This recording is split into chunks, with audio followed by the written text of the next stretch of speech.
Welcome friends. সমস্ত দর্শক মন্ডলী, সমস্ত শিক্ষক শিক্ষিকাবৃন্দ, টেট ম্যান্ডেটরি। টেট না পাস করতে পারলে চাকরি থাকবে না।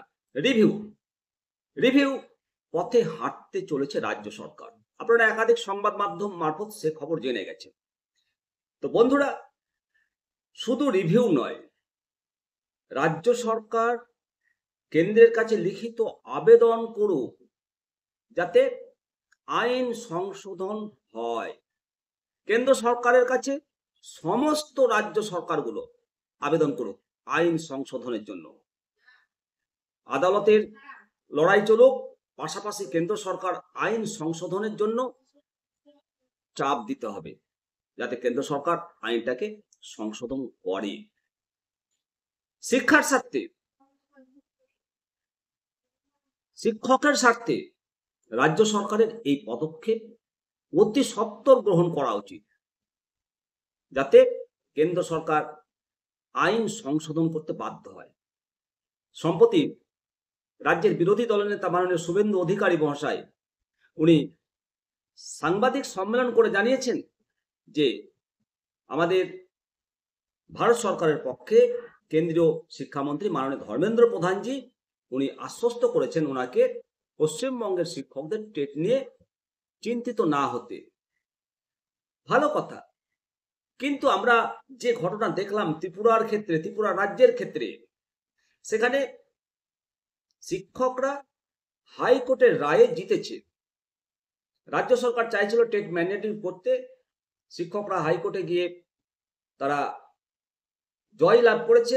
হাইকোর্ট শিক্ষকদের পাশে দাঁড়িয়ে রায় দিয়েছে যে 2001 থেকে 2011 পর্যন্ত শিক্ষকদের টেট বাধ্যতামূলক করা যাবে না এবং যাবতীয় ফেসিলিটিস দিতে হবে। সেই রায়কে চ্যালেঞ্জ করে সুপ্রিম কোর্টে ত্রিপুরা রাজ্য সরকার ভাবাচ্ছে এবং ত্রিপুরা রাজ্য সরকার 1 সেপ্টেম্বর 2025 রায়কে ইমপ্লিট করার প্রার্থনা করেছে। আশ্চর্য! তাহলে আমরা কিভাবে আশ্বস্ত হব? আমরা উদ্বিগ্ন, আমরা হতাশ। সামনে 2026 নির্বাচন, তার আগে এই সমস্যার সমাধান করতে হবে। সমস্ত শিক্ষক কুলকে আশ্বস্ত করতে হবে যে খবর আজকে আমরা জানতে পারলাম এবং গতকাল আপনারা দেখেছেন কলকাতা মহানগরীতে হাজার হাজার শিক্ষক জমায়েত করেছে এবং শিক্ষা দপ্তর রাজভবনে ডেপুটেশন জমা দিয়েছে এবং এই ছুটি চলাকালীন যে জমায়েত হয়েছে, বিদ্যালয় খুললে এই আন্দোলনের ঢেউ আরো আছড়ে পড়বে, এটা তো নিঃসন্দেহে বলতেই হয়। তবে টেট পাস না করলে চাকরি থাকবে না প্রাথমিক শিক্ষকদের, এই রায় পুনর্বিবেচনার জন্য শীর্ষ আদালতের দ্বারস্থ হচ্ছে রাজ্য সরকার। এটা আনন্দের বিষয়। আরো আনন্দিত হবে শিক্ষক সমাজ যখন রাজ্য সরকার আবেদন করবে কেন্দ্রের কাছে যে আইন বাতিল করা হোক, আইন সংশোধন করা হোক। কিন্তু কোনো সাংসদ এখনো পর্যন্ত এই ব্যাপারে তারা মুখ খুলছে না, নীরব রয়েছে কেন্দ্র সরকার। যদিও তামিলনাড়ু সরকার 3 দফায় টেট গ্রহণের প্রস্তুতি নিতে শুরু করেছে, এরই মধ্যে পশ্চিমবঙ্গ রাজ্য সরকার নিজেদের অবস্থান স্পষ্ট করেছে। প্রাথমিক এবং উচ্চ প্রাথমিকের সমস্ত শিক্ষকদের যারা টেট উত্তীর্ণ নন তাদের আবার পরীক্ষায় বসতে হবে বলে সুপ্রিম কোর্ট ডিভিশন বেঞ্চ গত 1 সেপ্টেম্বর মাননীয় বিচারপতি দীপঙ্কর দত্ত এবং মাননীয় বিচারপতি অগাস্টিন জর্জ মহেশের ডিভিশন বেঞ্চ জানিয়েছিল। পদোন্নতির জন্য সংশ্লিষ্ট শিক্ষককে টেট পাস করতে হবে, ঠিক রয়েছে। শুধু তাই নয়, আগামী 2 বছরের মধ্যে টেট পাস না করতে পারলে চাকরি থাকবে না। তাদের চূড়ান্ত সুযোগ সুবিধা নিয়ে বাধ্যতামূলক অবসর গ্রহণ করতে হবে। তবে ছাড় দেওয়া হয়েছে যাদের চাকরি 5 বছর রয়েছে, 5 বছর থেকে একদিন বেশি হলেই তাদেরকে সেই ছাড় দেয়নি এবং টেট পাস না করলে চাকরি চলে যাবে বলে রায়ে জানানো হয়েছে। বলি, সমস্ত কনফার্ম শিক্ষক যাদেরকে কনফার্মেশন লেটার দেওয়া হয়েছে তাদের চাকরি যায় কিভাবে উইদাউট ক্রাইমে? যাদের বিরুদ্ধে কোনো অ্যালিগেশন নেই,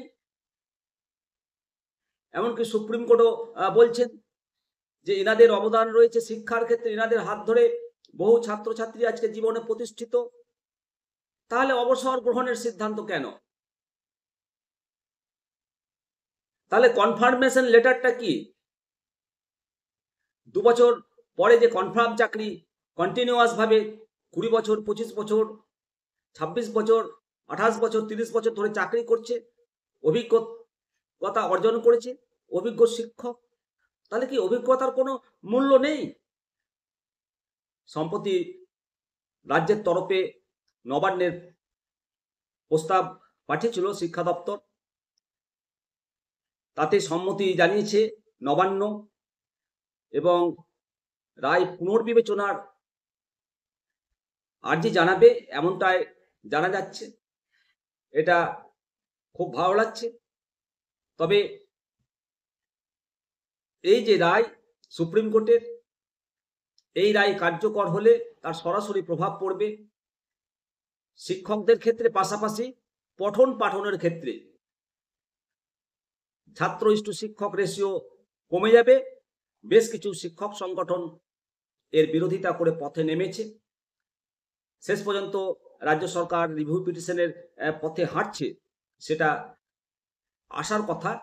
সদর্থক পদক্ষেপ আমরা প্রত্যাশা করছি রাজ্য সরকারের কাছ থেকে।